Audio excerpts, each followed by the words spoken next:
அருளும் பரிவும் நிறைந்த கடவுளே, தாயும் தந்தையுமானவரே, மீண்டுமாக இந்த இனிமையான தூய நாளின் வழிபாட்டு சூழலுக்காய் உமக்கு நன்றி செலுத்துகிறோம். ஏற்றுக்கொள்ளும், ஆற்றல் படுத்தும், உம்முடைய வார்த்தைகளால் எங்களை வளமூட்டும், உம்முடைய வாக்குகள் எங்கள் வாழ்வுக்கு வழியாகவும் எங்கள் வழிக்கு வெளிச்சமாகவும் அமைந்திருப்பதாக. எங்கள் ஆண்டவரும் மீட்பருமாகிய இயேசு கிறிஸ்துவின் வழியாய் வேண்டிக் கொள்கிறோம். தாயும் தந்தையுமாகிய அன்பின் நல்ல கடவுளே, ஆமென். கிறிஸ்துவுக்குள் அன்பான உறவுகளே, அருமை திருச்சபையாரே, அன்பான விடுமுறை விவிலிய பள்ளி பிள்ளைகளே, உங்கள் அனைவரையும் ஆண்டவராக இயேசு கிறிஸ்துவின் திருப்பெயரிலே வாழ்த்துகிறேன். எல்லாம் வாழ்த்து சொல்லாமா? பிள்ளைகள்லாம் கூட வாழ்த்து சொல்லுங்க. Right, thank you, God bless. இந்த மகிழ்ச்சியான தருணத்தில் கடவுளின் ஆசிகளை உங்களோடு பகிர்ந்து கொள்வதோடு, இந்த நாளின் திருமறை பாடங்களை அடிப்படையாக வைத்து இந்த நாளின் தலைப்பினை ஒட்டி நம் சிந்தைகளை ஒருமுகப்படுத்த கடவுள் நமக்கு அருள் செய்வாராக. உருக்கமான அன்புடன் இயேசுவோடு நட. உருக்கமான அன்புடன் இயேசுவோடு நட. Walk with Jesus with fashion love. மிக மிக உருக்கமான அன்போடு. அன்புதான் ஒட்டுமொத்த உலகத்தையும் ஆளுகிறது என்பது மறுக்க முடியாத உண்மை. திருமறையை ஒட்டுமொத்தமாக சுருக்கி ஒரே ஒரு வார்த்தையில் சொல்லுங்கள் என்று சொன்னால் அந்த வார்த்தை அன்புதான்.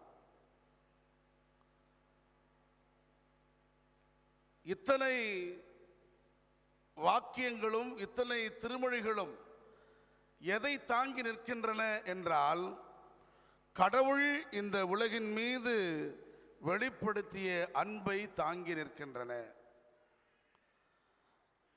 யோவான் 3ஆம் பிரிவு 16ஆம் வாக்கியம் நம்முடைய பிள்ளைகள் எல்லாருக்குமே நல்லா தெரியும்.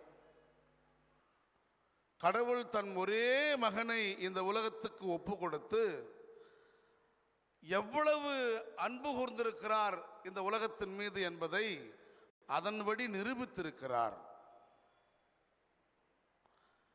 தன் உடலையும் தன் உதிரத்தையும் பகிர்ந்து கொடுக்கும் அளவுக்கான உயர்ந்த அன்பை இந்த உலகத்தில் ஒருவரும் செலுத்திவிட முடியாது. நம்முடைய அனைத்து அன்புகளும் எல்லா நிலையிலும் இந்த கல்யாணத்துக்கு மொய் போடுற அன்பு போலதான். நீ திரும்ப செலுத்தினால் நான் திரும்ப செலுத்துவேன். ரிஃப்ளெக்ஷன் கிடைக்கணும், ரெஸ்பான்ஸ் கிடைக்கணும். கணவன் மனைவியாகவே இருந்தாலும் ஒரு பக்கத்தில் இந்த அன்பே வரலன்னா அடுத்த கட்ட முறிவு தான், திருமண முறிவு. அப்பா பிள்ளைங்க அம்மா பிள்ளைங்களாகவே இருந்தாலும் ஒரு புறத்திலிருந்து அன்பே வரவில்லை என்றால் அந்த குடும்ப உறவு முறிந்து போகும். ஆனால் எந்த நிலையில் நாம் இருந்தாலும்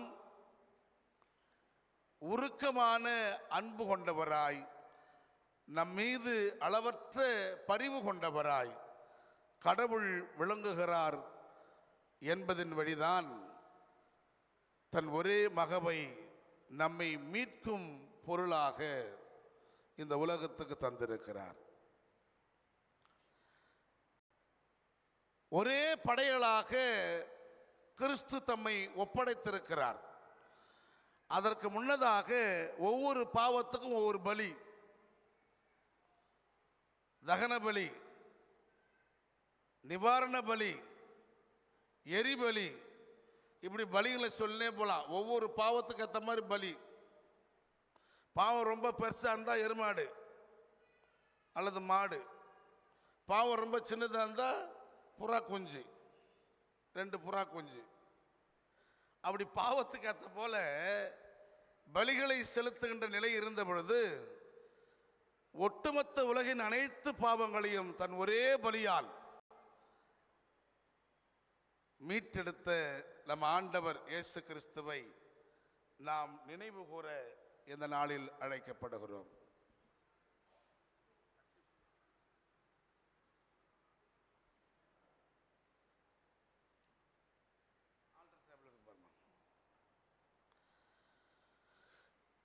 ஏனென்றால் அந்த அன்பு அகப்பே என்கிற தூய்மையான அன்பு, அப்பழுக்கற்ற அன்பு,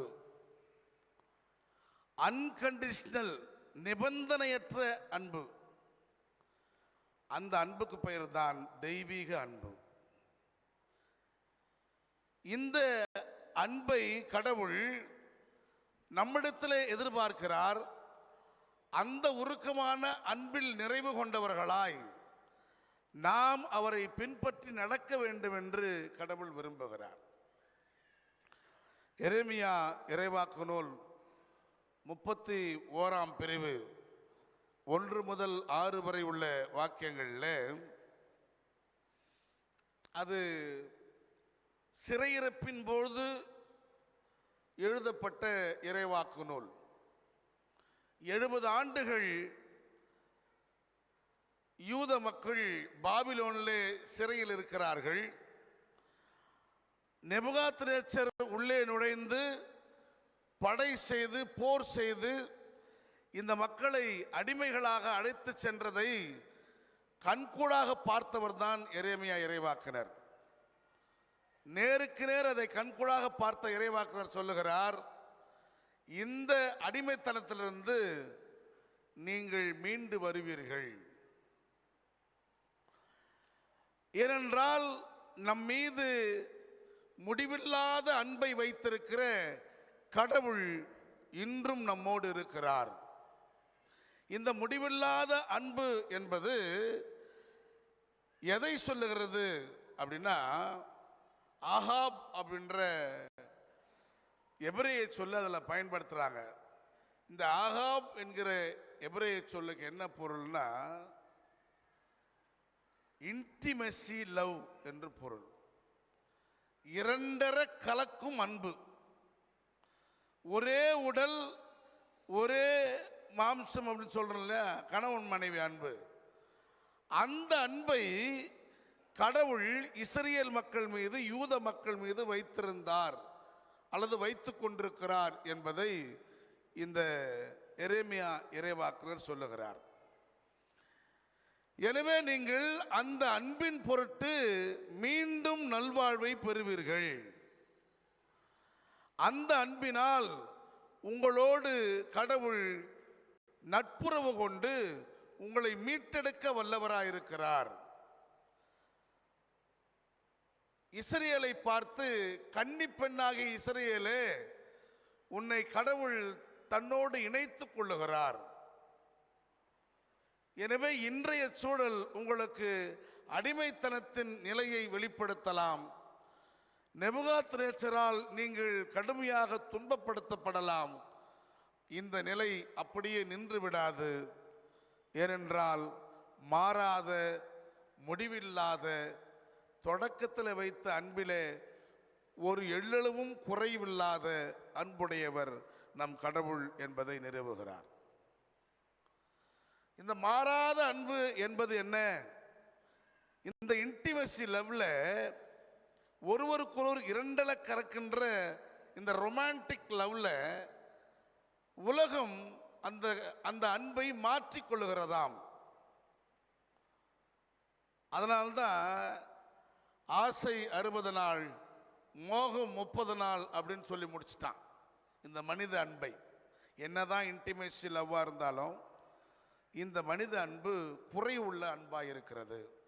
ஆனால் கடவுள் என்கிற மணவாளன், அவர் தான் மாப்பிள்ளை, இஸ்ரேல் என்கிற கன்னி பெண்ணை மணவாட்டியாக இணைத்துக் கொள்வதன் வழியாக அந்த மாப்பிள்ளை, அந்த மணவாளன் அப்பழுக்கற்ற தூய்மையான தொடக்கத்தில் வைத்திருந்த அன்பை எள்ளளவும் மாற்றிக்கொள்ளாத நிறைவான அன்பினால் உன்னை மீட்டெடுக்க வல்லவராய் இருக்கிறார். எனவே அந்த லவ் எப்படிப்பட்ட அன்பு என்றால் எண்ட்லெஸ் லவ், எல்லைகளற்ற அன்பு, எல்லா காலத்துக்கும் நிலைத்திருக்கிற அன்பு. பல நேரங்கள் நம்முடைய அன்பெல்லாம் எப்படி ஆகுதுன்னா, நம்ம மனசுக்கு ஏற்புடைய விஷயங்களை ஒரு வெளிப்படுத்தினா அப்போ அவரை போல சூப்பர் டூப்பர் அப்படின்றவோம். நமக்கு ஏதாவது ஒரு சின்ன வெடிப்பு வந்துச்சுன்னா இவரை போல ஆளை எங்கேயுமே பார்த்தே கிடையாது அப்படின்ற மாதிரி சாதாரணமாக பேசி போயிடுவோம். நம்முடைய அன்பெல்லாம் ஒருவர் மீது வைத்திருப்பது நம் தேவை நிறைவு செய்யும் அளவுக்கு தான். நம்முடைய மனம் நிறைவடைந்தால் அவர் நல்ல நண்பர், நம்முடைய மனம் நிறைவடைந்தார் அவர் நல்ல உறவுக்காரர். நம்முடைய மனசுக்கு ஏதோ ஒரு ஓரத்தில் ஒரு புசுக்குன்னு எதனா ஒன்று ஆயிடுச்சுன்னா அப்படியே வண்டையாக என்ன பண்ணுறோம், எதோ ஒன்றாலும் போட்டுருவோம். நல்லதோ கெட்டதோ, உண்மையோ பொய்யோ, அதை பரப்புவதில் ரொம்ப ரொம்ப வல்லவர்கள் நாம். ஏன்னா நம்முடைய அன்பு டிபெண்ட் லவ் இல்லை, நம்முடைய அன்பு கண்டிஷனல் லவ். கணவன் மனைவிக்கிட்டே இப்படி இருந்தா இல்லை, திருச்சபை உறவோடு எப்படி இருப்பாங்க? யதார்த்தமான உண்மைதான், பலவீனப்பட்டவர்கள் நாம். ஆனால் கடவுள் கொண்டிருக்கிற அன்பு என்றைக்குமே மாறாத அன்பு. அடுத்ததாக எபேசியர் இறைவாக்கு நூல் கடிதம் திருமுகம். எபேசியருக்கு பவுல் எழுதிய திருமுகம். அந்த பிள்ளை பேஜ் மாறிச்சு பொழுது. 3rd சாப்டர் படிக்க சொன்னால் 2nd சாப்டர் படிச்சிச்சு. ஆனால் நல்லா படிச்சது அந்த பிள்ளை. யார் அந்த பிள்ளை படிச்சது? யார்? இந்த எபேசியர் படிச்சது யார்? நீ தானம்மா? கைத்தட்டு, அந்த பிள்ளைகளுக்கு கைத்தட்டுங்க. ரொம்ப கணீர் நல்லா படிச்சது, ஆனால் கரெக்டாக தப்பாக படிச்சது. பேச்சு மாறிடுச்சா இல்லை தெரியாமல் போச்சாலும் தெரியல. எபேசியர் 3ஆம் பிரிவு தான் இன்றைக்கு படிக்க வேண்டிய பிரிவு. அதில் பவுல் என்ன சொல்றாருன்னா, இயேசுவின் அன்பை நீங்கள் புரிந்து கொள்ள முற்படுங்கள். ஏனென்றால் அவரது அன்பு டிவைன் லவ், அன்கண்டிஷனல் லவ். நீ அவரை விரும்பினாலும் விரும்பாமல் போனாலும், நீ அவர் மீது அன்பு செலுத்தினாலும் அன்பு செலுத்தாமல் போனாலும், உன் மீது அவர் கொண்ட அன்பிலே எள்ளளவும் அவர் குறைவில்லாதவர், பரிவு நிறைந்தவர், அக்கறையோடு உன்னை பார்க்கிறவர். ஐயோ இப்படி வழி மாறி போதே அப்படின்னு நினைக்கிறவர். 100 ஆடுகளில் 90 ஆடுகள் தன் பக்கம் இருந்தாலும் அந்த ஒற்றை ஆடு வழிமாறி போவதில் கரிசனை கொள்ளுகிறவர், வேதனைப்படுகிறவர், அவை மீண்டு வந்து விடாதா என்கிற ஏக்கமுடையவர். எனவே அந்த அன்பினுடைய ஆழத்தையும் அகலத்தையும் உயரத்தையும் நீளத்தையும் அறிந்து கொள்ளுங்கள் பவுல். ஆண்டவர் இயேசுவினுடைய இந்த அன்பை நிறைவாக புரிந்து கொண்டவர்கள் கடவுள் கொண்டிருந்த தொடக்க அன்பை, முடிவில்லாத அன்பை தன் அகத்தை வைத்திருப்பார்கள். இந்த அன்பின் அடையாளங்களாகத்தான், இந்த அன்பின் பிரதிநிதிகளாகத்தான் திருச்சபை என்கிற அமைப்பை கிறிஸ்து உருவாக்கியிருக்கிறார். அதனால்தான் திருச்சபையை பற்றி சொல்லுகின்ற பவுல், திருச்சபை தன்னில் தானே தனித்து இயங்குகிற அமைப்பு அல்ல. அது வெறும் உடல், வெறும் ஜடம், வெறும் மண்பாண்டம், உறுப்புகளால் ஆன உடம்பு. இந்த உடம்பை இயக்க வேண்டுமென்றால் அந்த உடம்புக்கு என்ன தேவை? தலை தேவை. அந்த தலைதான் கிறிஸ்து. எனவே இந்த திருச்சபை தனித்து இயங்க முடியாது, கிறிஸ்துவோடு இணைந்திருந்தால் தான் இயங்க முடியும். அபாய்ட் வித் மீ, என்னில் நீங்கள் நிலைத்திருந்தால் மிகுந்த கனிகளை கொடுப்பீர்கள். நிலைத்திருக்கவில்லை என்றால் அப்படியே ஆப்போசிட்டை நம்ம புரிஞ்சுக்கணும். என்னில் யார் நிலைத்திருக்கிறாரோ அவர் மிகுந்த கனிகளை கொடுப்பார், அவர் எல்லோருக்கும் ஆசீர்வாதமாய் விளங்குவார். எனவே இந்த திருச்சபையாக வெறும் உடல், வெற்று உடல் உயிர் பெற வேண்டுமானால் அல்லது இயங்க வேண்டுமானால் தலையாகிய கிறிஸ்துவை தன்னில் ஏற்றுக்கொண்டிருக்க வேண்டும். தலையை துண்டித்துவிட்டு முண்டம் உயிரோடு வாழ முடியாது. எனவே கிறிஸ்துதான் தலை என்பதை மிக அழகாக வெளிப்படுத்துகிறார். அன்பானவர்களே, இந்த பேசிக் அண்டர்ஸ்டாண்டிங்கோட பேதுருவுக்கும் கிறிஸ்துவுக்கும் ஏற்பட்ட இந்த உரையாடலை நாம் மீண்டும் அசைவோட விரும்புகிறோம். ரொம்ப ரொம்ப முக்கியமான உரையாடல் இது. உருக்கமான அன்பு பேதுருவிடம் இருந்ததா இல்லையா என்பதை சோதித்து பார்க்கிற கிறிஸ்து, அல்லது அஃபர்ம் பண்ற கிறிஸ்து, கன்ஃபார்ம் பண்ற கிறிஸ்து. பேதுரு கொண்டிருந்த அன்பை கிறிஸ்து உறுதிப்படுத்துகிறார். அதிலே அவர் இன்னும் நிலைத்திருக்க அவருக்கு ஆற்றல் கொடுக்கிறார். இந்த பார்வையில் நாம் யோவான் எழுதிய நற்செய்தி நூல் 21ஆம் பிரிவை நாம் அணுக இருக்கிறோம். கடந்த 2 வாரங்களுக்கு முன்னதாகவே நான் உங்களுக்கு சொல்லியிருப்பேன், யோவான் எழுதிய நற்செய்தி நூல் 20 அத்தியாயங்களோடு நிறைவு பெற்றுவிட்டது.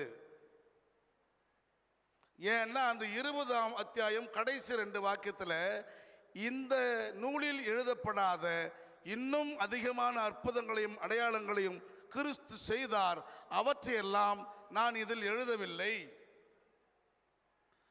கிறிஸ்துதான் கடவுளின் மகன் என்று இந்த திருச்சபை அல்லது இந்த உலகம் புரிந்து கொண்டு அவரை தன் மீட்பராக ஏற்றுக்கொள்ளவே இந்த வாக்குகள் எழுதப்பட்டன அப்படின்னு முடிச்சிட்டார். கேனனைஸ் பண்ணும் பொழுது ஒரு குறிப்பிட்ட சிறப்பு செய்தியை இந்த ஜோனைன் கம்யூனிட்டி, யோவானை சார்ந்த குழுமம் இந்த 21ஆம் பிரிவை இணைக்கிறது. இது வாய் வழியாக அவர்களுக்கு கிடைத்த செய்தி, அந்த செய்தியை இணைக்கிறது. இப்போ ஒன்றும் இல்லை, 200 ஆண்டு வரலாற்றை நாம் யாருன்னா எழுதுங்க அப்படின்னு யாருக்காவது 2 பேருக்கு 3 பேருக்கு நான் அசைன்மெண்ட் கொடுறேன்னு வச்சுங்க, எழுதுறாங்க. இப்போ இது வரைக்கும் எழுதியிருக்கிறாங்க.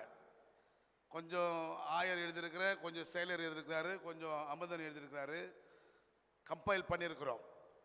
இன்னும் கூட வரலாறு நமக்கு தேவை என்றதுனால வரலாற்று நூலை இந்த ஆண்டின் நிறைவில் 2027 ஏப்ரல் மாதம் 16ஆம் நாள் நாம் 200ஆம் ஆண்டின் நிறைவு விழாவை கொண்டாட போகிறோம். அந்த நிறைவு விழாவில் அந்த வரலாற்று நூலை வெளியிட வேண்டும் என்று விரும்பியிருக்கிறோம். இப்போ கிடைக்கிறதெல்லாம் நம்ம ஆட் பண்ணே இருக்கிறோம். கிடைக்கிறதெல்லாம் என்ன பண்ணுறோம்? ஆட் பண்ணே இருக்கிறோம். அப்படி ஆட் பண்ணி தான் அந்த பாட்டு வடிவம் பெற்றது. யார் முதல்ல இங்கே வந்தாங்க, ராயப்பேட்டையிலிருந்து யார் புறப்பட்டு வந்தாங்க, ஜேம்ஸ் லின்சி எப்படி வந்தார், ராபர்ட் கர்வர் எப்படி வந்தார், தாமஸ் முன்ரோ எப்படி வந்தார், அல்லது இந்த அம்மா மிஸ்ஸஸ் ஐசக் என்ன செஞ்சாங்க, இதெல்லாம் வரலாறாக பார்த்து தான் அதை சுருக்கியிருக்கிறோம் அந்த பாட்டில். இதெல்லாம் நம்ம தேட நமக்கு கிடைக்குது. இந்த கிடைக்கிற அடிஷ்னலாக நம்ம ஆட் பண்ணுறோம் பார்த்தியா, அந்த ஆடிங் எல்லாமே பெரும்பாலும் இந்த திருச்சபை வரலாற்றை சிறப்பு சேர்க்கவா அல்லது இழுக்கு ஏற்படுத்தவா? எதை ஆட் பண்ணுவோம்? பல நேரங்களில் பணத்தை படுக்க வச்சுட்டு நம்ம இங்கே சாட்சி சொல்லும்போது அவர்கிட்ட கிடைச்ச அத்தனை துன்பங்களையும் துயரங்களையும் யாருன்னா சாட்சி சொல்லுவோமா? சொல்ல மாட்டோம். 1000 துன்பம் கொடுத்திருந்தாலும் ஒரே ஒரு நன்மை மனசுக்கு வரும், எங்கள் மாமா தங்கமானவர்னு அப்படியே கண்ணில் சொரன்னு ஊற்றிடுவோம். அங்கே போய் குறைகளை சொல்லிருக்க மாட்டோம், வாழும்போது குறைகளை மட்டுமே சொல்லுவோம். சாவு அல்லது செத்து போவது பாக்கியம். எதிராளி கூட வந்து பாராட்டு போவான் அந்த பணத்தை. உயிரோடு இருப்பது அவலம் இல்லை, கூட பிறந்த அண்ணன் தம்பி கூட தூற்றி பேசுவான். திருச்சபை வரலாறு அல்லது கிறிஸ்தவ வரலாறு என்பதை தோண்டி அதை ஆட் பண்ணும் அப்படின்னு நினைச்சா, ஆடிங் அப்படின்றது எல்லாமே அப்கிரேடிங் அல்லது அப்ரைசிங் அப்படின்னு பொருள். இன்னும் அந்த வரலாற்றை செழுமைப்படுத்துதல், இன்னும் அந்த வரலாற்றை நாம் கூர்ந்து நோக்குதல். இப்போ நமக்கு கிடைக்காத சில வரலாற்று தரவுகள் இங்கிலாந்தில் இருக்கிற லைப்ரரியில் அல்லது ஆர்கிவ்ஸில் கிடைக்குது. அதை நம்ம இங்கேருந்து இமெயில் போட்டு நம்முடைய செக்ரட்டரி 1 by 1 அதை என்ன பண்ணுகிறாரு, கம்பைல் பண்ணுகிறார். நமக்கு கிடைக்கப்பெறாத, இதுவரைக்கும் நமக்கு சொல்லப்படாத வரலாறுகள், 200 ஆண்டுகால வரலாறுகளை நீங்கள் பார்ப்பீர்கள், படிப்பீர்கள். தமிழிலேயே அதை கொடுக்க வேண்டும் என்று முயற்சி செய்கிறேன். எல்லாம் இங்கிலீஷ் தான் கிடைக்குது, அது தமிழ் டிரான்ஸ்லேட் பண்ண போகிறோம். ஸோ இந்த வரலாறு எதற்குரியது என்றால், நம்முடைய திருச்சபையின் சிறப்பு எவ்வளவு, எப்படி இருந்த மக்கள் கூட்டத்தை எப்படி மாற்றியிருக்கிறது, இங்கே ஆற்றிய பணிகள் எவ்வளவு தொண்டு நிறைந்த பணிகள், இவற்றையெல்லாம் நினைவு கூறவே நாம் வரலாற்றில் புதியவற்றை சேர்த்து கொண்டே இருக்கிறோம். இந்த 21ஆம் பிரிவும் அப்படி பிற்சேர்க்கை என்பதால் இது கிறிஸ்துவை மாட்சிப்படுத்தவும் பேதுருவின் தலைமைத்துவத்தையும் பேதுரு கொண்டிருந்த அன்பையும் உறுதிப்படுத்தவும் கொடுக்கிற அடையாளம். இங்கே ஆண்டவர் இயேசு கிறிஸ்து சாப்பிட்டுனேங்கிறாங்க. எல்லாரும் மீன் பிடிக்க வந்த 7 பேருக்கும் வெளியில கரையில் நின்று ஒரு அம்மாவை போல ஒரு அப்பாவை போல அப்பங்களை சுட்டு மீனை பொறிச்சு வச்சு காத்திருக்கிறார். நாம ரொம்ப சிம்பிளா சொல்லிடுறோம், பேதுரு பழைய தொழிலுக்கு போயிட்டாரு அப்படின்னு. பேதுரு பழைய தொழிலுக்கு போயிருந்தா இயேசு சோறாக்கி வச்சுன்னு காத்திருக்க மாட்டாரு. பேதுருனுடைய இந்த இயல்பை நாம் எப்படி புரிந்து கொள்ள வேண்டும் என்றால், நம்முடைய அசம்ஷன் அல்லது ஹிஸ்டாரிக்கல் அசம்ஷன் அடிப்படையில், சர்ச் ஹிஸ்டரியுடைய அசம்ஷன் அடிப்படையில் அவர் மீண்டும் பழைய தொழிலுக்கு எப்போ போயிருப்பாரு? ஒன்று டிஸ்மிஸ் ஆயிருக்கணும், இல்லை திருச்சபையில் கொடுக்கப்பட்ட பொறுப்பை கடவுள் நீக்கி இருக்கணும், அல்லது சவுலை போல அங்கேயே கிழிச்சின்னு பிடிங்கிட்டு போடா வெளியேன்னு தொடுத்து இருக்கணும். வேற வழி இல்லாமல் அங்கே போய் பழைய பொழைப்பை தேடி இருப்பார். அப்படின்னா கூட அவர் தனியாக தான் போயிருப்பார். அவர் கூட இந்த 7 பேர் போகணும்னு அவசியம் இல்லை, 6 பேர்.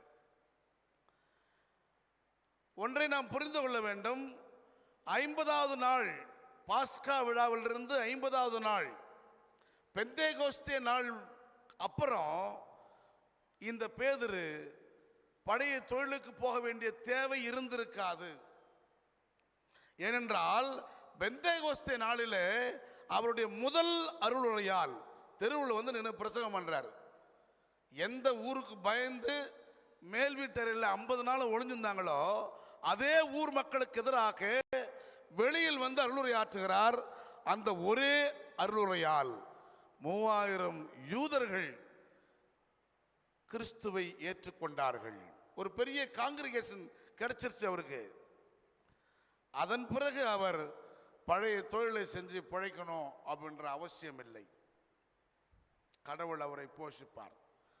காகத்தால் உணவூட்டியவர், சாரிபாத் கைம்பின்னால் உணவூட்டியவர், இல்லை சூறை செடியின் நிலையில படுத்து கிடக்கும் பொழுது சாப்பாடை செஞ்சு வச்சு ஏந்திருப்பா சாப்பிடு அப்படின்னு சோறு ஊட்டினவர், கடினமாக உழைத்து வரும்பொழுது என் பசியை அறிந்து எனக்கு சாப்பாடு ஆக்கி வைத்து காத்திருக்கிறவர், அவருடைய பணியை நான் செய்யும் பொழுது அவர் என்னை போஷிப்பார்.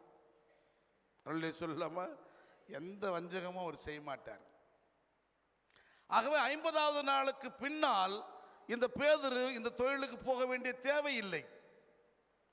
இந்த பகுதியில் கடைசி எப்படி முடியுதுன்னா, இவ்வாறு இயேசு தம் சீடர்களுக்கு 3ஆம் முறை காட்சி அளித்தார். எத்தனாவது முறை? 3வது முறை. அப்படியானால் முதல் முறை எப்பொழுது? முதல் முறை உயிர்த்தெழுந்த அந்த நாளிலேயே விடிய காலை தொடங்கி மாலை வரைக்கும் பல்வேறு நபர்களுக்கு தனித்தனியாக காட்சியளித்து, மாலை வேளையிலே உணவு உண்ணுகிற வேளையிலே இயேசு பூட்டியிருந்த கதவுகள் நடுவில் வந்து நின்று தன் கைகளை எல்லாம் காட்டி, தன் விலாவை காட்டி தனக்கு பசி என்கிற உணர்வை வெளிப்படுத்தி அவர்கள் சுட்டு வைத்திருந்த அப்பங்களையும் மீன்களையும் அவர்கள் நடுவிலே அமர்ந்து சாப்பிட்டு விட்டு போனார். இது முதல் காட்சி. இரண்டாவது காட்சி எப்பொழுது? அவர் முதல் நாள் வரும்பொழுது தோமா இல்லை. எனவே தோமா இந்த 119 பேரும் சொல்ற செய்தியை நம்ப மறுக்கிறார். ஏப்பா, யாரு வந்து கை காட்டினாலும் அவங்க இயேசு நம்பிடுவீங்களா? ஊர் என்ன பதட்டம் ஆயிடுச்சுக்கிறது. இங்கதான் நாம் இருக்கிறோன்றது யாராவது வேவு பார்க்க வந்த எப்படிக்கு அப்படின்னு கேள்வி. அவங்களாம் ஐயோ நாங்கள் தொடலையே, பார்த்தோன்றாங்க. ஆனால் யாரும் தொடல. நான் தொட்டாதான் நம்புவேன்றார். எனவே இவருக்காகவே இரண்டாவது முறை நெக்ஸ்ட் சண்டே ஆஃப்டர் 8 days, 8வது நாளில் இயேசு கிறிஸ்து, அதுதான் இரண்டாவது சந்திப்பு. இது மூன்றாவது சந்திப்பு. தனித்தனி நபர்கள் இடத்துல சந்தித்தது பல முறை. பவுல் என்ன சொல்றாரு? 500 பேருக்கு மேல காட்சி அளித்தார் பவுல் அவருடைய குறிப்புகளில். தனித்தனி நிறைய பேருக்கு காட்சி அளித்தார். ஆனால் கூட்டாக ஒரு குரூப் ஆஃப் கம்யூனிட்டிக்கு அவர் காட்சி அளிப்பது மூன்றாவது முறை. அப்படியானால் மூன்றாவது முறை என்றால் 8வது நாளுக்கு முன்பு இல்லை, அது செகண்ட் டைம். தேர்ட் டைம்னா 8வது நாளுக்கு அப்புறம். அப்படினால ஒரு கால்குலேஷன் போடணும். 8வது நாளுக்கும் 50வது நாளுக்கும் இடைப்பட்ட நாளில் இது நிகழ்ந்திருக்கலாம். இடைப்பட்ட நாளில் ஏன் நிகழுது என்கிற சூழலுக்கு நாம் வரும்பொழுது 120 பேரும் ரகசியமான ஒரு இடத்தில் தான் தங்கி இருக்கிறார்கள். அது எப்படி ரகசியமான இடம் அப்படின்னா, பெத்மகு பெத்தானியா கிட்ட வந்துருவாங்க. பாஸ்கா நேரம் வந்துருச்சு. அப்ப பேதுரு கேட்பார், ஆண்டவரே பாஸ்கா விழா வந்துருச்சு, நாம எருசலேம்ல இருக்கிறோம், எங்க பாஸ்கா விருந்து உண்போம்? பாஸ்காவை கொண்டாடணும். அஸ் எ ஜூ பாஸ்காவை ஒரு கொண்டாடணும்.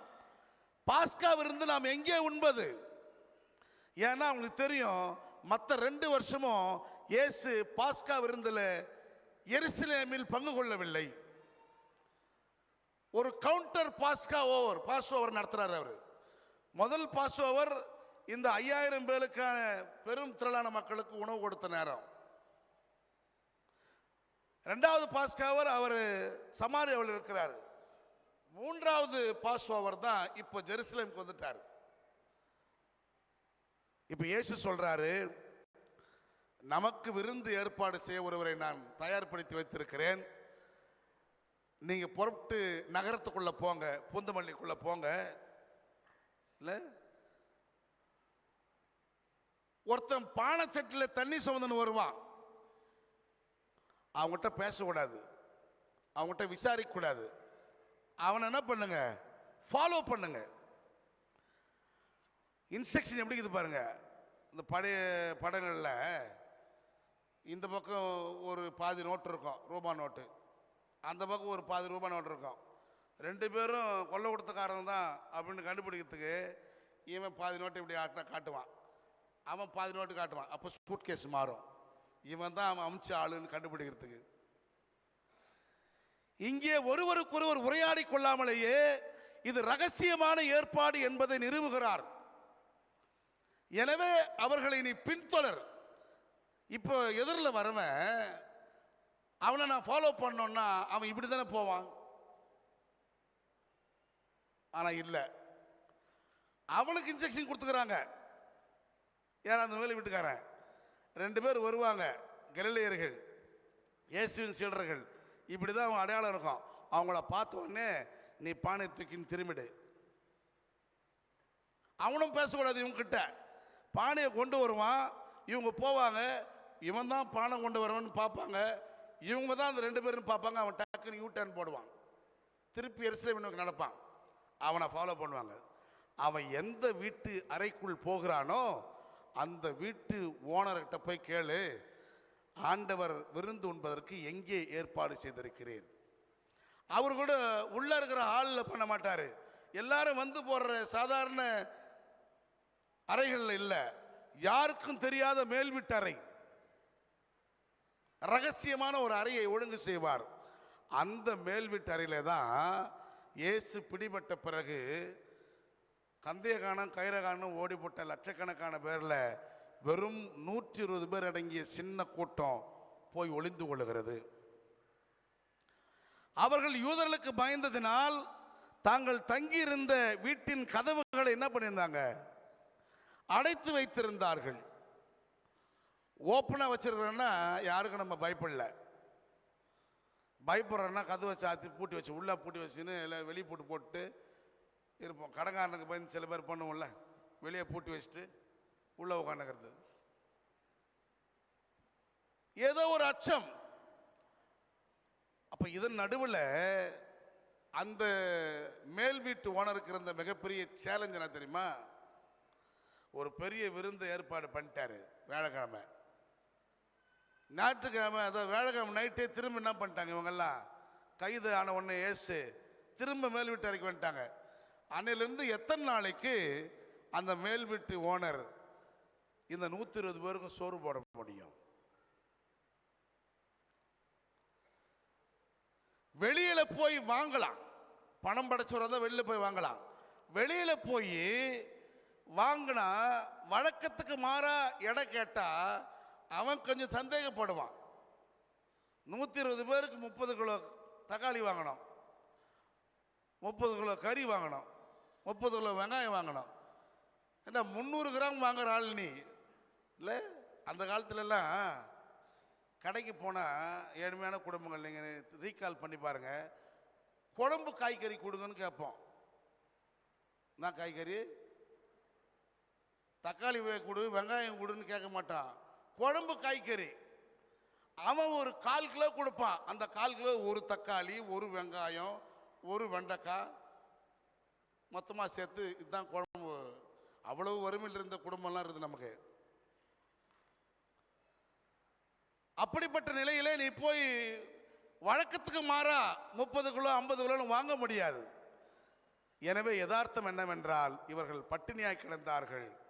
பலரும் பட்டினியாய் கிடந்து சாவதில், வருத்தப்படுவதில் பீட்டரால் முடியல.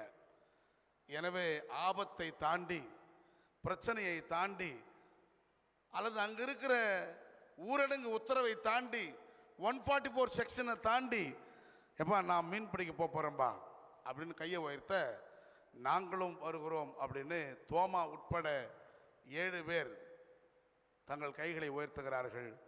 இரவோடு இரவாக அவர்கள் தனித்தனியாக கடந்துதான் எருசலேமின் எல்லையை கடக்க வேண்டும். இவர்களுக்கு பெத்வகு பெத்தானியா ஒரு மீட்டிங் பாயிண்ட். அந்த மீட்டிங் பாயிண்ட்ல நம்ம சேர்ந்துடலாம், தனித்தனியாக கலைஞ்சு போ அப்படின்னு கலைஞ்சு போய் அங்கே சேர்ந்துருப்பாங்க. சேர்ந்த பிறகு ஏறக்குறைய 84 மைல் எருசலேமிலிருந்து திபேரியா கடலுக்கு. இந்த 84 மைல் என்பது 110 கிலோமீட்டர். இந்த 110 கிலோமீட்டரை ஒரே நாளில் கடந்திருக்க முடியுமா? வாக்கிங் தான். அப்போ தேர் இஸ் நோ டிரான்ஸ்போர்ட், நடந்து தான் போனோம். இவர்களுக்கு கழுதைகளோ குதிரைகளோ கிடையாது. இவர்கள் எல்லாரும் அன்றாடம் காட்சிகள். எனவே அங்கிருந்து நடந்தா நடக்கிற இதுபடி ஒரு மணி நேரத்தில் 4 கிலோமீட்டர் நடக்க முடியுமா? தெரியல. ஒரு நாளைக்கு 10 கிலோமீட்டர் நடக்க முடியுமா? தெரியல. அப்படின்னா 110 கிலோமீட்டரை குறைந்தது 4 அல்லது 5 நாள் கடந்திருப்பார்கள். திருமறை தெளிவா சொல்லுது, ஒரு இரவு முழுவதும் மலை போட்டார்கள். 2 இரவு இல்லை, 3 இரவு இல்லை, 4 இரவு இல்லை, ஒரு இரவு முழுவதும் மலை போட்டார்கள். மீன் கிடைக்கல, திரும்ப வந்து விட்டார்கள். தொழிலுக்கு போறவன் எப்படி தெரியுமா? நீங்க எங்கேயாவது மீனவர்களை போய் கேட்டு பாருங்க. மீன் பிடிக்க கப்பலுக்கு கடலுக்குள்ள போறவன் ஒரு நாள்ல திரும்புவானா? திரும்ப மாட்டான். 10 நாள் ஆகும், 20 நாள் ஆகும், 1 மாசம் கூட ஆகும். அவனுக்கு படகு நிறையாம திரும்ப மாட்டான். அப்படி வாரக்கணக்கில் மாசக்கணக்கில் இருந்து மீன்களை பிடித்து கொண்டுதான் மீனவர்கள் வருவார்கள். ஆனால் இந்த மீனவர்கள் ஒரே நாளில் திரும்புகிறார்கள். இவங்க எதிர்பார்த்து போன மீன் கிடைக்கல. அப்படின்னா பர்பஸ் என்ன தெரியுமா? ஏற்கனவே 5 நாள் ஆயிடுச்சு, இரவு முழுதும் வலை போட்டோம், கிடைக்கல.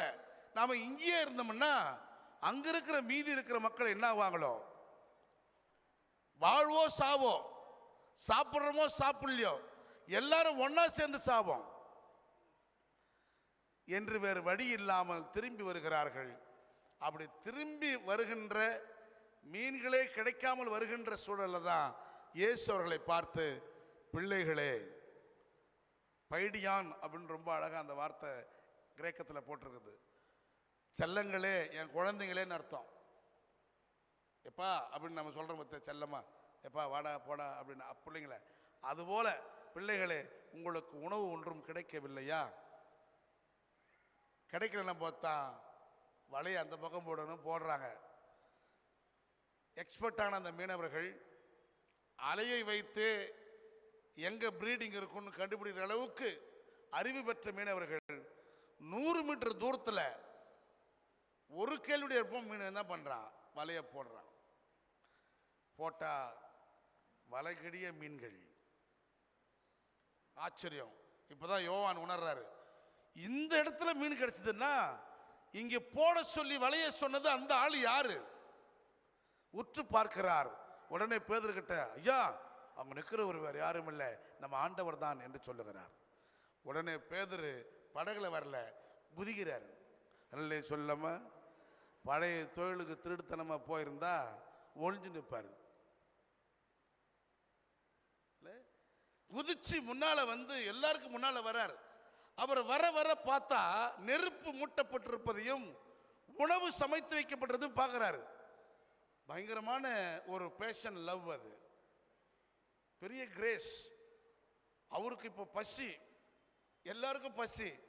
அவர் அங்கலாய்த்திருப்பார் என்கிற அந்த உணவை பார்த்த உடனே அப்ப இயேசு உணர்றாரு, இந்த உணவு உங்களுக்கு போதாது, நீங்கள் பிடித்த மீன்களையும் கொண்டு வாருங்கள், அதுலேயும் சிலவற்றை நான் என்ன பண்றேன், சமைத்து உங்களுக்கு கொடுக்குறேன், அதையும் கொடுக்குறாரு.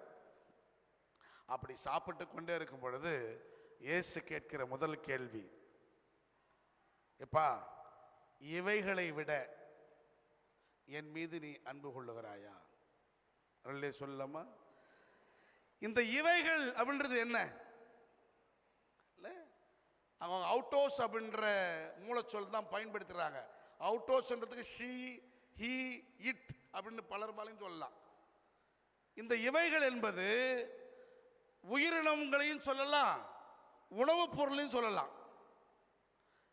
இந்த உறவுகள், இந்த சாப்பாடு, இவற்றையெல்லாம் விட என் மீது உனக்கு அதிகமாக அன்பு இருக்கிறதா? அப்ப பவுல் என்ன சொல்றாரு? ஆமா ஆண்டவர், அன்பு இருக்கு சொல்றாரு. என்ன சொல்றாரு பதில்? உனக்கு தெரியாதான்றாரு. அல்ல சொல்லாமா, நான் உன் மீது அன்பு வைத்திருக்கிறேனா இல்லையா என்று உமக்கு தெரியுமே. அப்போ ஆண்டவர் சொல்றாரு, என் ஆட்டு குட்டிகளை பேணி வளர். அங்க பயன்படுத்துற சொல்லு ஃபீடு அப்படின்ற சொல்லுதான் பயன்படுத்துது. ரொம்ப அழகான சொல். அர்னியான் அப்படின்ற கிரேக்க சொல்லுக்கு சின்ன சின்ன ஆட்டுக்குட்டிகள், தானாக நடக்க முடியாத, அப்படியே அப்போ அப்படியே எழுந்து நின்றுக்கும், நிற்க முடியாது, கீழே விழுந்துடும் குழந்தைங்க, அப்போதான் பிறந்த குழந்தைங்க, யங் ஒன். அந்த ஆட்டுக்குட்டிகளுக்கு நீ உணவு கொடு, ஃபீட் அப்படின்னா அங்க பாஸ்கே அப்படின்ற சொல் பயன்படுது. பாஸ்கேன்னு என்ன அர்த்தம்னா ஊட்டுன்னு அர்த்தம். யாருக்கு ஊட்டுவோம்? யாருக்குமா ஊட்டுவோம்? குழந்தைங்களுக்கு தான் ஊட்டுவோம். இல்லை, சாப்பாடை நல்லா கை எடுத்து சாப்பிட்றவங்களுக்கு கையில் உனக்கு எடுத்து சாப்பிட மாட்டேன் அப்படின்னு கூட்டுவோம், பெரிய கொஞ்சம் வளர்ந்த பிள்ளைங்களை. அதே நேரத்தில் யாருக்கு ஊட்டுவோம்னா பாசம் அதிகமாக யாருக்கிட்ட இருக்குதோ அவங்களுக்கு ஊட்டுவோம். அல்லே சொல்லமா, குழந்தைங்களுக்கும் ஊட்டுவோம். வேற யாருக்கு ஊட்டுவோம்னா நம்முடைய மனசுக்கு ரொம்ப நெருக்கமானவங்க. ஊட்டுறதுல ஒரு மகிழ்ச்சி, அதை வாங்குறதுல ஒரு மகிழ்ச்சி. யார் கொள்ள முடியுமோ அவங்க தான் ஊட்டிக்க முடியும். இங்க என்ன சொல்றாருன்னா, என் ஆட்டுக்குட்டிகளுக்கு ஊட்டுடான்றாரு. நான் கொடுத்த இந்த சாப்பாட்டை என் ஆட்டுக்குட்டிகளுக்கு ஊட்டு, ஏன்னா அந்த ஊட்டுற பொறுப்பு உனக்கு நான் கொடுத்திருக்கிறேன். இந்த ஆட்டுக்குட்டிகள் மிகவும் நலிந்தவை, அப்பதான் பிறந்தவை, சின்ன சின்ன குட்டிங்க. இந்த மந்தையில சின்ன சின்ன குட்டிகளும் உண்டு. அதனால சொல்லாம இந்த குட்டிகளுக்கு தலையாய பொறுப்பு இந்த ஆயனுடையதுன்னா அந்த குட்டிகளுக்கு ஊட்டணும், ஃபீட் பண்ணணும். அதிலே கண்ணும் கருத்துமா இருக்கணும் ஒரு மேய்ப்பன். எனவே இப்போ பீட்டரை ஒரு மேய்ப்பனா கன்சிடர் பண்ணி என் ஆட்டுக்குட்டிகளுக்கு உணவு கொடு, ஊட்டு அப்படின்றார். இரண்டாவது கேள்வி, அதே கேள்வி, யோனாவின் மகனாகிய அல்லது யோவானின் மகனாகிய சீமோனே, என் மீது நீ அன்பு வைத்திருக்கிறாயா? Yes Lord, you know. நான் உன் மீது அன்பு வைத்திருக்கிறேன் என்பது உனக்கு தெரியாதா? நீ தெரிந்த ஒன்றுதானே, மறுபடியும் கேட்குறீங்களே அப்படின்றாரு. அடுத்து வார்த்தை பயன்படுத்துறாரு, feed my shepherd, sorry feed like shepherd. என் ஆடுகளை மேய். இந்த ஆடுகள் எது அப்படின்னா, இந்த ஆடுகள் தானாக நடக்கும் ஆற்றல் பெற்ற ஆடுகள், தன்னில் தானே நம்பிக்கை பெற்ற ஆடுகள். இந்த ஆடுகளை தான் எசேக்கியேல் இறைவாக்கினர் எப்படி சொல்றாருன்னா, கொஞ்சம் கொழுத்த ஆடுங்கன்றாரு. கொஞ்சம் கொழுத்த ஆடுகள், அதுங்களுக்கு யாரும் ஃபீட் பண்ண வேண்டிய தேவையில்லை, அதுங்களுக்கு எல்லா அறிவும் உண்டு. கொஞ்சம் வலிமை நிறைந்த ஆடுகள். ஸோ இந்த மந்தையில் குழந்தை ஆடுகளும் உண்டு, கொஞ்சம் வலிமை நிறைந்த ஆடுகளும் உண்டு. குழந்தை ஆடுகளுக்கு ஊட்டணும், வலிமை மிகுந்த ஆடுகளை மேய்க்கணும். அல்லையே சொல்லாமா? இந்த மேய்க்கிறதுக்கு சொல்லப்படுற அந்த சொல்லாடல் ரொம்ப சிறப்பான சொல்லாடல். என்ன சொல்றாருன்னா,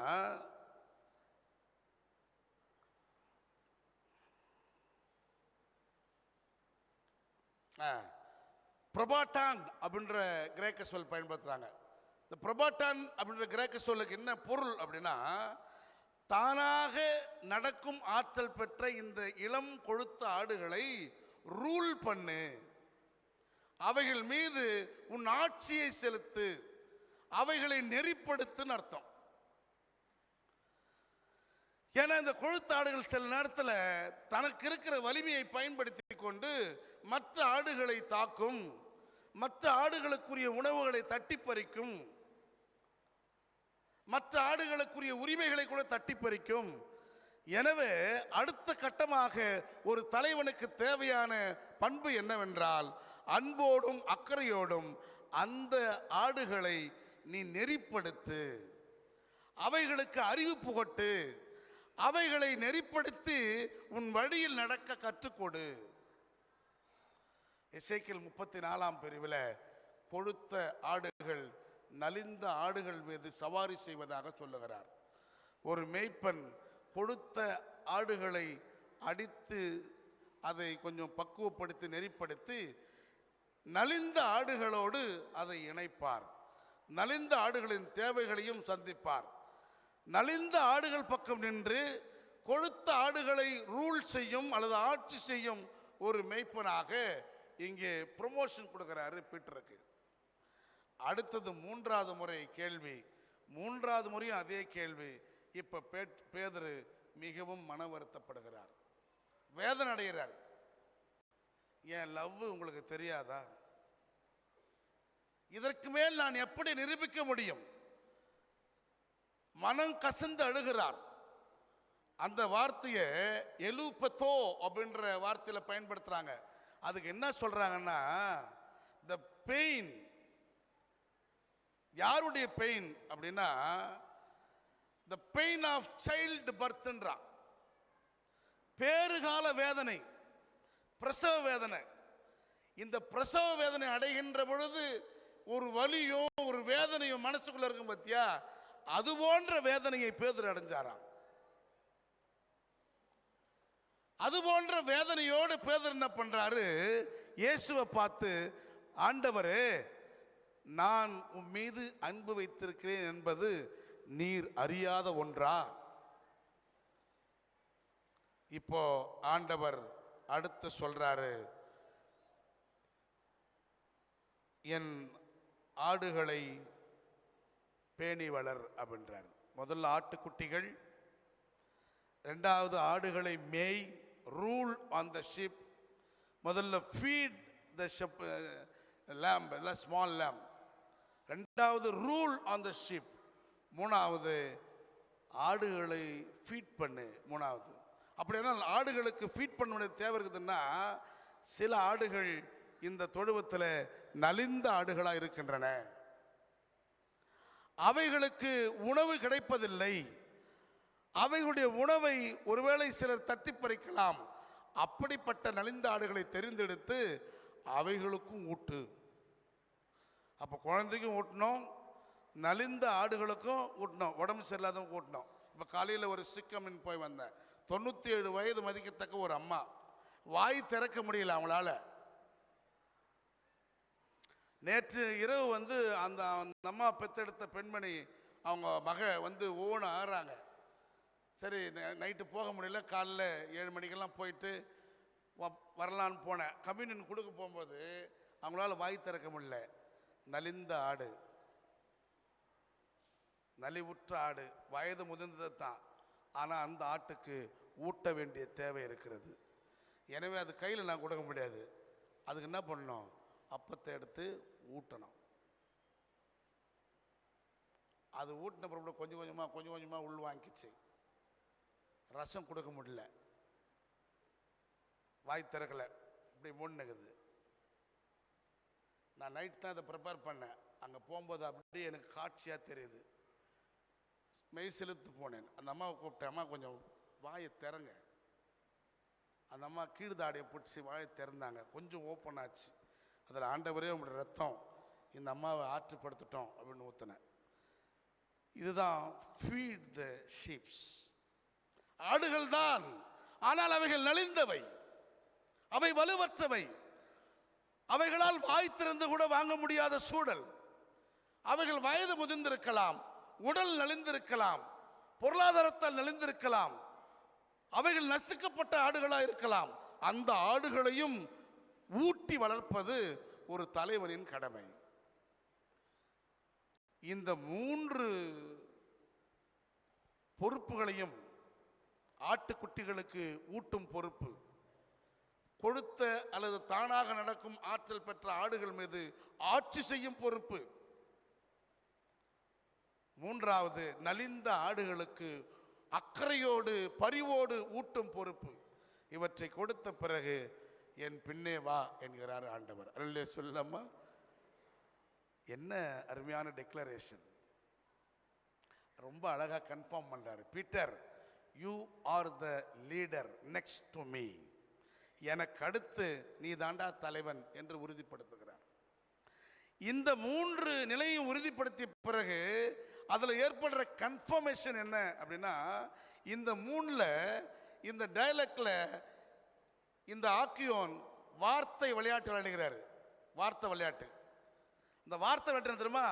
இயேசு ஒவ்வொரு முறையும் கேட்கும் பொழுது, Peter to you love me அப்படின்னு கேட்கும் பொழுது அகப்பே என்கிற சொல்ல பயன்படுத்துறார்.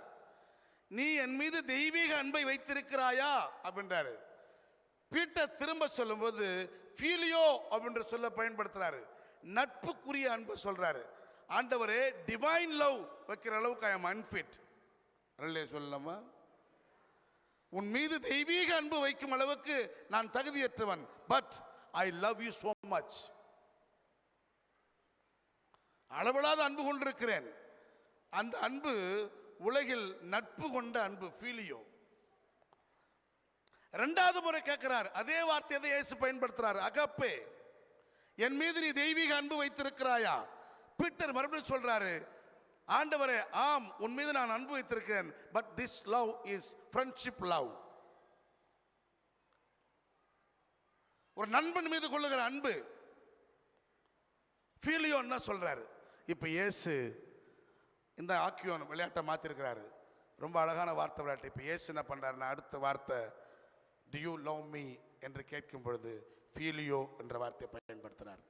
அல்லேலூயா சொல்லமா. நீ என் மீது நட்பு கொண்டிருக்கிறாயா? நீ என் மீது என்னை நண்பனாக ஏற்றுக்கொண்டிருக்கிறாயா? உடனே அதனால தான் என்ன பண்றாரு, அப்படியே மனம் கசந்து அழுது, இல்லை, ஆமா ஆண்டவரே, நீர் எனக்கு நண்பன் தான் என்று ஆற தழுவி இருப்பார், அல்லது காலில் விழுந்திருப்பார். ஏதோ ஒன்று நடந்திருக்கும். அதன் பிறகுதான் இதெல்லாம் அஃபர்மேஷன் பண்ணி பீட்டரை வந்து கன்சல்டேட் பண்றார் ஆண்டவர். இந்த வார்த்தை விளையாட்டில் தெரிகின்ற உண்மை என்னவென்றால், ஒரு நண்பன் இன்னொரு நண்பனுக்கு உயிர் கொடுக்க முடியுமா அப்படின்னா முடியாது. ஆனால் முடியும் என்றால் அதை விட சிறந்த அன்பு உலகத்தில் இல்லை என்கிறார் இயேசு. சொல்லாமா? தன் நண்பனுக்காக உயிர் கொடுப்பதை விட சிறந்த அன்பை நாம் எங்கும் காண முடியாது. நீங்கள் எல்லோரும் எனக்கு சகோதரர்கள் என்ற நிலை மாறி எனக்கு நண்பர்கள் என்று சொல்லுகிறார் இயேசு. இப்ப இந்த நண்பர்களுக்காக உயிர் கொடுத்த இயேசுவை போல அதே 120 பேர் அடங்கிய நண்பர்களுக்காக தன் உயிரையும் பணயம் வைத்து இந்த பேதுரு எல்லையை கடந்து வந்து மீன் பிடிக்க வந்திருக்கிறார். எனவேதான் அவருடைய இலக்கு சிறப்பு என்பதால் வலை நிறைய மீன் கொடுத்து அனுப்புறாரு. அந்த மீனை கொண்டு போய் மார்க்கெட்டை வித்து போச்சுன்னு அர்த்தம் இல்லை, இந்த மீனை கொண்டு போய் ஊட்டுறா. என் நலிந்த ஆடுகளுக்கு ஊட்டு, குழந்தையர்கள் ஆளுகளுக்கு ஊட்டு, இந்த வேலையை செய். எனவே இப்படி கன்ஃபார்ம் பண்றதுனால தன் நண்பனுக்காக உயிரை கொடுக்கும் நண்பன் பேதுரு என்று உறுதிப்படுத்துகிறார். எனவேதான் தன்னை விட அல்லது தனக்கு ஒத்த தலைமைத்துவத்தை பேதுரு கொண்டிருக்கிறார் என்பதை உணர்ந்து என் பொறுப்பை அவரிடத்துல 100 விழுக்காடு ஒப்படைக்கிறார். இந்தப்பா என் ஆடுங்க, என் ஆட்டுக்குட்டிங்க, என் ஆடுங்க, என் நலிந்த ஆடுகள் எல்லாத்தையும் பாதுகாப்பாக வச்சுக்கோ, அதை ஃபீட் பண்ணு, இனிமே எனக்கு நிம்மதி. யார்கிட்ட ஒப்படைப்பேன் இவ்வளவு நாள் காத்திருந்தார். ஒப்படைக்கிற ஆற்றலை கண்டுபிடித்து விட்டார், எனவே ஒப்படைத்து விட்டார். இதில் இன்னொரு உண்மை வெளிப்படுகிறது. யார் ஒருவர் இந்த 100 விழுக்காடு அன்பை வெளிப்படுத்துகிறாரோ அவர் கடவுளுக்கு அடுத்த பணியை தன் தோள் மீது சுமக்கிறார்னு அர்த்தம். அவருக்கு கடவுள் இந்த பொறுப்பை கொடுக்கிறார்னு அர்த்தம். அந்த 100 விழுக்காடு அன்பு என்னன்னா, கடவுள்கிட்ட 100% அன்பு. கிட்டத்தட்ட 10 கட்டளைகள், 356 துணை சட்டங்கள், இவங்களை எல்லாம் ஒருங்கிணைத்து 2 சட்டமாக இயேசு என்ன பண்றாரு, போடுறாரு. நம்ம ஒவ்வொரு முறையும் படிக்கிறத ஆண்டவராக இயேசு கிறிஸ்து இறைவாக்குகளையும் திருச்சட்டங்களையும் தொகுத்து அருளியதாவது, உன் கடவுளாகிய ஆண்டவரிடத்தில் முழு அன்போடும் முழு மனதோடும் முழு ஆற்றலோடும் முழு பலத்தோடும் முழு வலிமையோடும் நீ அன்பு செலுத்துவாயாக. யார்கிட்ட? கடவுள்கிட்ட. அதே போல உன்னிடத்தில் நீ அன்பு கொள்வது போல உனக்கு அடுத்திருப்பவரும் அன்பு செலுத்துவாயாக. இந்த 2 அன்பை யார் பேலன்ஸ் பண்ண முடியுமோ அவன் பிகம் a லீடர். அவனை நம்பி இயேசு தன் ஆட்டுக்குட்டிகளை கொடுப்பார். அவனை நம்பி இயேசு தன் ஆடுகளை கொடுப்பார். அவனை நம்பி இயேசு தன் நலிந்த ஆடுகளுக்கு உணவூட்ட ஆற்றல் கொடுப்பார். எனவே அவர் வர நிறைய மீனை கொடுத்து அமிச்சது வியாபாரம் பண்ணி பொழைச்சுக்கல்ல, நடக்க முடியாத ஆட்டுக்குட்டிகளுக்கு ஊட்டு, தானாக நடக்கும் ஆட்டுக்குட்டிகளை நெறிப்படுத்து, நலிந்த ஆடுகளுக்கு அக்கறையோடு உணவு ஊட்ட கற்றுக்கொள். இவற்றின் வழியாக திருச்சபையை பராமரி என்கிறார். எனவே அன்புக்குரிய உறவுகளே, இந்த அன்கண்டிஷனல் லவ், இந்த உருக்கமான அன்பு உனக்கும் எனக்கும் தேவை என்பதை கிறிஸ்து விரும்புகிறார். இன்றைக்கு நீயும் நானும் அந்த உருக்கமான அன்பிற்கு தகுதியுடையவர்களாக இருந்தால் நம்மை பார்த்து இயேசு சொல்லுகிறார், இந்தப்பா என் ஆட்டுக்குட்டிங்க, இதை வளர்த்து கொள்ளுங்கள், இதுக்கு ஊட்டி வளரு. இந்தா என்னுடைய ஆடுகள், இதன் மீது நீ ஆட்சி செலுத்து. இந்தா என் ஆடுகள், இது நலிந்தவை, இவற்றை அக்கறையோடு பார்த்துக்கொள். ஆயர்களுக்கு 2 அதிகார ஆற்றல் இருக்கிறது. ஒன்று இந்த மேலே போடுற இந்த ஸ்டோல். இந்த ஸ்டோல் என்னன்னா, தோளில் ஒரு துண்டு அதிகாரத்தின் ஆற்றல். திருச்சபை மீது தன் அதிகாரத்தை செலுத்தி நெறிப்படுத்த வேண்டும். திருச்சபையில் சில நலிந்த ஆடுகள் இருக்கும், சில வலிமை மிகுந்த ஆடுகள் இருக்கும், சிலது அப்பதான் பிறந்த குட்டிங்க இருக்கும். அவர்களை எல்லாம் சமமாய் பார்க்கிற பார்வை வேண்டும். ஆட்டுக்கு ஏற்ற மாதிரி மேய்ப்பன் வளைஞ்சு கொடுக்க கூடாது, மேய்ப்பனுக்கு ஏற்ற மாதிரி ஆடுகளை வளைந்து கொடுக்க கற்றுக் கொடுக்க வேண்டும். நல்ல மேய்ப்பனாக இருந்தால் புதிதாய் பிறந்த ஆடுகளையும் அதே பார்வையில் பார்ப்பாய், கொழுத்த ஆடுகளையும் அதே பார்வையில் பார்ப்பாய். அவர்களால் நலிந்து கிடக்கிற ஆடுகள் மீதும் அதே பார்வையோடு அக்கறை கொள்வாய். இதுதான் ஒரு நல்ல தலைவனுக்கு அழகு. இதற்கு அடையாளமாகத்தான் அவர்கள் மீது ஆட்சி செலுத்த இந்த ஸ்டோல், இடையில ஒரு கருப்பு கயிறு, கச்சை. இது எதுன்னா, அவர்களுக்கு நீ கடைநிலை பணியாளன், அவர்கள் மீது ஆட்சியும் செலுத்த வேண்டும், அவர்களுக்கு தேவை என்றால் உன்னை கடைநிலை பணியாளனாக்கி அவர்களுக்கு உணவு ஊட்டவும் கற்றுக் கொடுக்க வேண்டும். அதனால்தான் இயேசு பாதங்களை கழுவுகின்ற சிந்தைக்கு சீடர்களை உட்படுத்தினார். உங்களில் தலைவனாய் இருக்க விரும்புகிறவன் உங்கள் எல்லோருக்கும் கடைநிலை தொண்டனாய் இருக்கட்டும். அவன் தான் தலைவன். தலைவனாகவும் இருக்கணும், தொண்டனாகவும் இருக்கணும். அதுதான் ஆயர்களுக்கு கொடுத்த மிகப்பெரிய பொறுப்பு. பீட்டர்கிட்ட இருந்து தான் அந்த பொறுப்பு டிரான்ஸ்ஃபர் ஆகுது. பீட்டர் ஒரு சிறந்த ஆயர், முதல் பேராயர். சர்ச்சுக்கு முதல் பேராயர் யாருன்னா பீட்டர். அவருக்கு கொடுக்க அதிகாரத்தை தான் இப்பொழுது ஆயர்களாக பெறுகிறோம். இந்த ஆயர்களுக்கு அதிகாரம் செலுத்தவும் வலிமை உண்டு, அடிமை பணியாற்றவும் உரிமை உண்டு. யாருக்கிட்ட அடிமை பணியாற்றணும், அவங்க கிட்ட அடிமை பணியாற்றணும். குழந்தைகளாக இருந்தால் அடிமை பண்ணி தான், நலிந்த ஆடுகளாக இருந்தால் அடிமை பண்ணி தான், கொழுத்த ஆடுகளாக இருந்தால் அதிகாரம் செலுத்தி தான் ஆகணும். இதுதான் பேலன்ஸ்டு ஷெப்பர்டுக்குரிய ஆற்றல்.